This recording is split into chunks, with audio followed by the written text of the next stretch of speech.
¿cómo se dice cuando una persona se chupa? O sea. A baby left alone for over a week, a mother claiming ignorance, and finally parents realized the horrifying truth.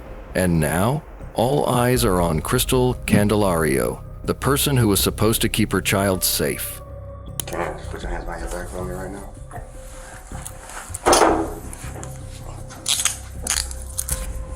And we'll explain more. You'll have a chance to talk to us down there. What led to the heartbreaking passing of little Jailyn and what went unnoticed by those who should have known. You're watching an investigation on Lou True Crime, and I will tell the story and the details. Absolutely no shocking images or blood. Please watch with a light heart. No need to force yourself if you feel heavy-hearted today. What's the last night you deal with? He's been dead for Yeah. One of those cases that just leaves you speechless. Like it's so tragic your mind can't even process it at first. A 16-month-old Ohio girl found unresponsive in her crib, severely undernourished and severely dehydrated, all because her own mother went on vacation in Puerto Rico for more than a week. The ultimate act of betrayal. Leaving your baby terrified, alone, unprotected, to suffer what I heard was the most gruesome death imaginable. When officers first spoke with 32-year-old Crystal, she told them she had no idea what was going on. When I see her, I see she looks like a really, really dry, like a, ¿cómo se dice cuando una persona se chupa? O sea, Kind of like. yeah. You know, kind of like. Oh, like her face was sunken in? So, Yeah. yeah. Y ahí fue Okay. que yo me asusté. But once officers reviewed the body cam, the truth started to come out. She was not telling the truth. In front of the investigators, she claimed that she only woke up and found the child unresponsive. What She time looks was like a purple. I said, Okay. oh my God. Evidence revealed that Crystal had been gone for more than a week, and her baby, little Jailyn Candelario, had been unattended for several days and unresponsive upon discovery before her mother ever came home. Based on the evidence that we've discovered so far, we have been advised by the prosecutor to place you under arrest for child endangering children. Months later, Crystal pleaded guilty to severe lack of care resulting in passing, and a judge sentenced her to a life term with no possibility of early release. This tragedy should have never happened. I am Sergeant Gomez from the Homicide Unit. The entire Homicide Unit, Cleveland Homicide Initiative, and our partners from the FBI are here today in honor of baby Jailyn Candelario. When we were first notified of this horrific case, we were all heartbroken. But when we started digging deeper into the investigation, it was beyond horrific. It was revealed that the defendant, Crystal Candelario, left her own child alone for hours, which led to days, which led to weeks. This 16-month-old baby was left alone in a pack and play to fend for herself for 11 days with no food, maybe milk, the clothing she had on, and the diaper she was wearing. This baby loved her mother, she needed her mother, and her mother betrayed her. It all began on June 6, 2023. That morning, Crystal packed her bags, left home in Cleveland, Ohio, and boarded a flight. She visited Detroit first, then Puerto Rico. 10 whole days, that little girl was completely alone. In the dashcam video, only Jailyn's cries echoed lonely and weak. It had been only 3 days since his mother left home.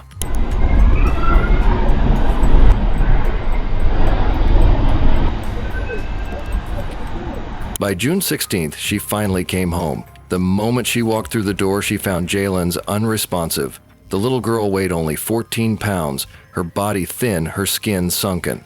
Bodycam footage from officers arriving on scene captures the urgency. Feel like? Okay, copy. We're here to Charlie 15.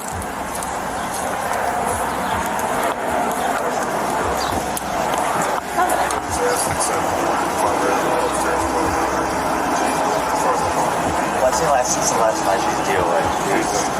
Yeah. And those moments didn't just happen once. Another police officer also recorded it all on his body camera. Charlie 157.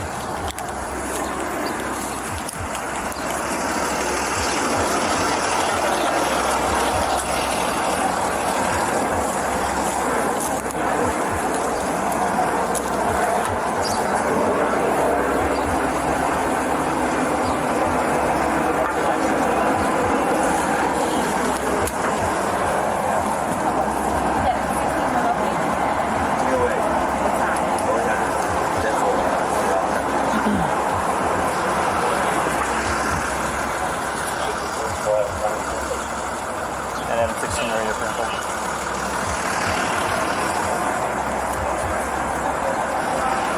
EMS just informed us, COD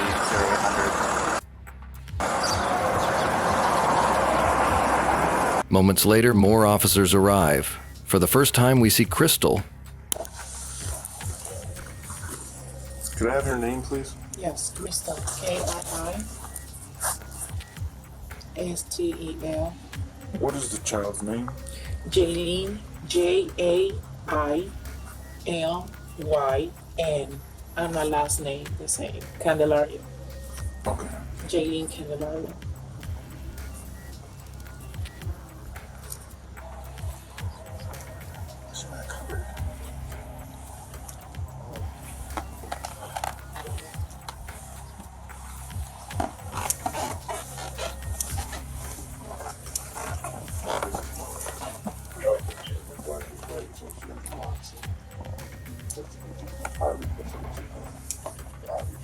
But outside, the other officers whisper, trying to understand what exactly had happened upstairs.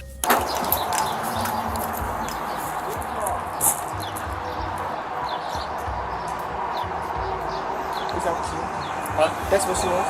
I think she was, I didn't get a lot of the info. I was doing the crime scene line, but from what I heard, she was upstairs when she was found about now. Yeah, homicide. But still, at some point, MD's gonna come. Where the body gonna? Homicide gonna put the body in the back of the car? I mean, they both took a long time to do it. What did they say? Huh? What did they say?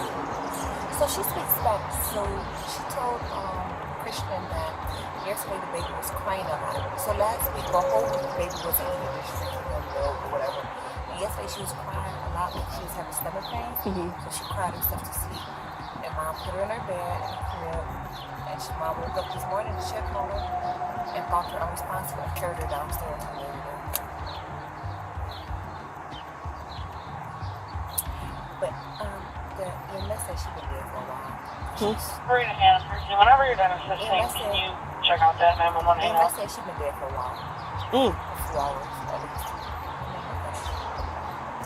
They don't look like her fresh. They don't. Oh, she been up there. I mean, I ain't said been a week, but she been gone for a few hours though.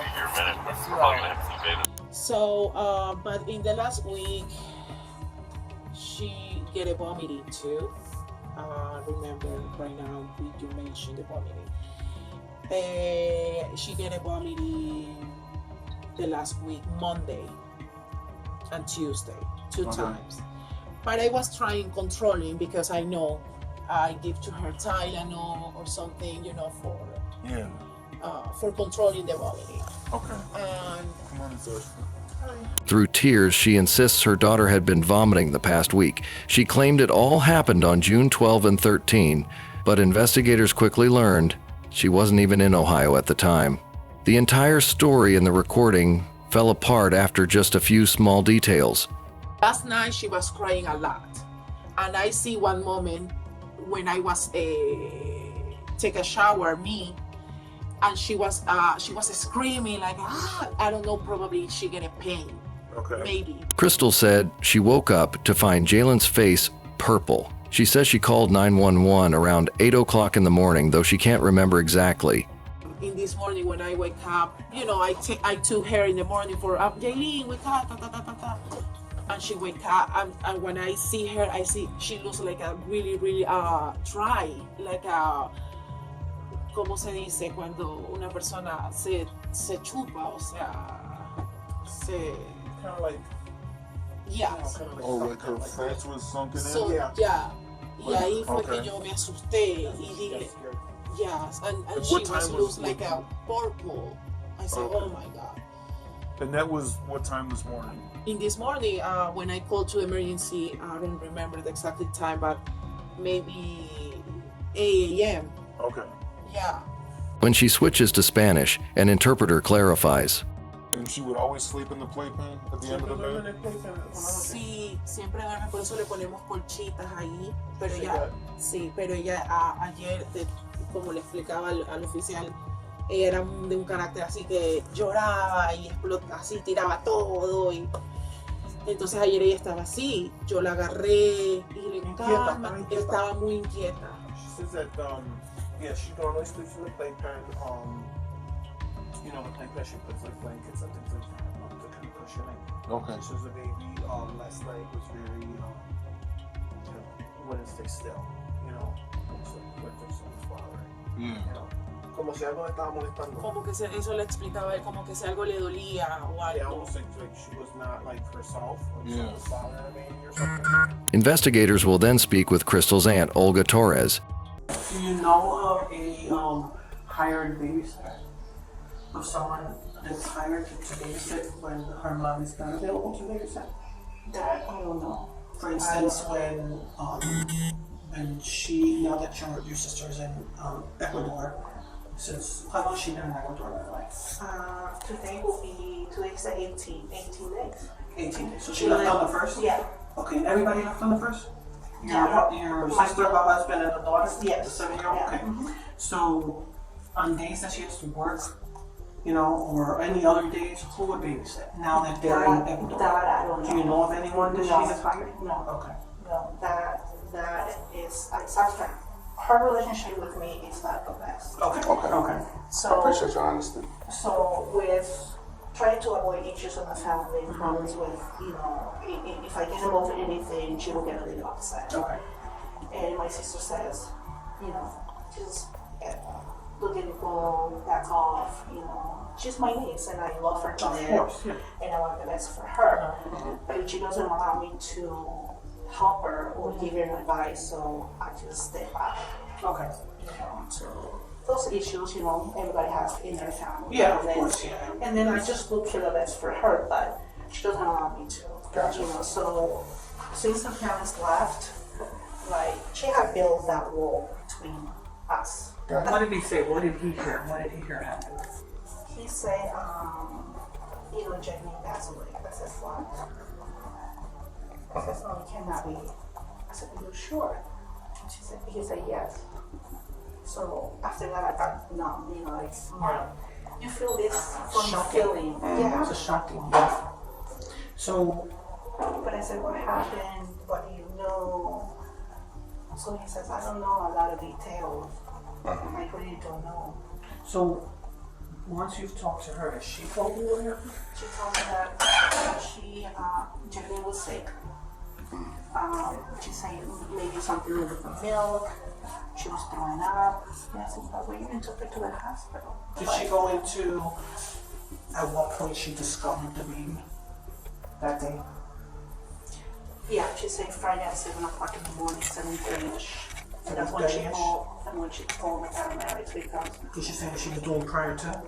she said she wake up, and then she said the baby was with her eyes kind of like looking up, like kind of funny. And then she grabbed the baby, and then she called 911 because she says she was not reacting. She was like you know, one of those dolls that they're kind of clumsy like that. Yeah. But finally, officers told her what she already knew deep down. We're going to place her under arrest for child endangering. Basically, Basically, what that means is child endangering is basically you either neglecting your child in some kind of way. You know, and this is the early stages of our investigation. So we still have a lot more to do. Right. But for right now, she's going to be placed under arrest for endangering children, child endangering children or something. You know, there's a special responsibility that you have as a parent to provide care to your child. And at this point, all of the evidence is showing that that wasn't done. Police respond to every child fatality. Every time there's a death and it involves a child, we respond to that. And we investigate it.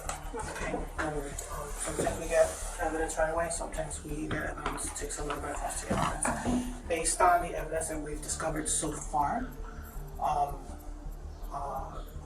we have been advised by the prosecutor to place you under arrest for child endangering children. You will have an opportunity to give your side of the story.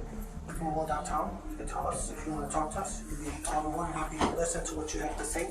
That'll be your opportunity to tell us exactly what's happened here. Okay? And then from there, we're not going to go to your house, but we'd rather use the key than bang on the door and damage the door. And then we're going to take this car as well for now. Okay? Can I just put your hands behind your back for me right now?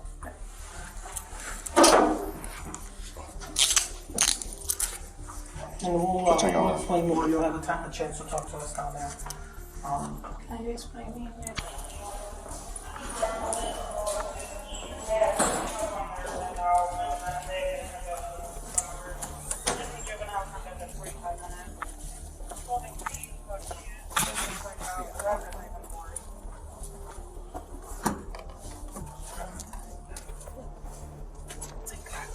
Take your time.